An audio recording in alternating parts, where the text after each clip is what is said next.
Dans cette vidéo, nous allons parler de la mise en page d'un document, tout particulièrement de l'intégration des images dans un texte.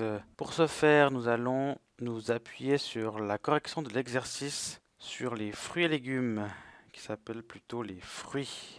Donc la première chose que je vous demande, c'est de mettre des marges et de modifier les marges. Comment modifier les marges de notre document? Nous allons formater quelque chose. Qu'est-ce que nous allons formater? Nous allons formater, dans ce cas-ci, la page. Donc nous allons naturellement et logiquement dans le menu Format. Et ensuite, ici, nous allons dans Page. Nous retrouvons une fenêtre de personnalisation. Nous avons pas mal d'onglets. Ici, nous allons sur l'onglet Page. Nous sommes dans le format A4. On peut changer de format, mais nous allons rester dans le A4. Les largeurs hauteur ne sont pas changées. L'orientation non plus. Ici, ce que je demandais, c'était changer les marges. Donc, à gauche, j'avais modifié la marge de 6.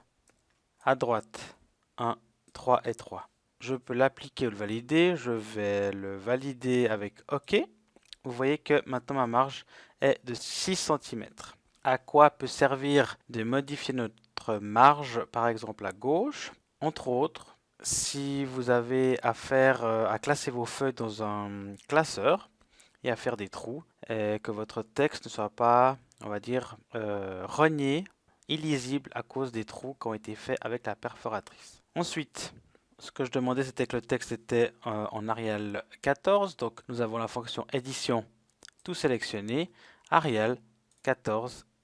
Notre texte est en 14. Ensuite, l'alignement à déterminer. L'alignement, si on regarde bien, c'est que notre texte, par exemple au paragraphe où il y a l'aubergine, il est justifié. Donc, je resélectionne tout mon texte. Ici, édition, tout sélectionner. Et ici, nous avons dans notre barre de mise en forme les justifications de notre texte, aligné à gauche, centré à droite et justifié. Justifié, ça veut dire qu'il est aligné à gauche et à droite. Vous voyez que mon texte maintenant est justifié. Ensuite, il y a un espacement avant de 18 points.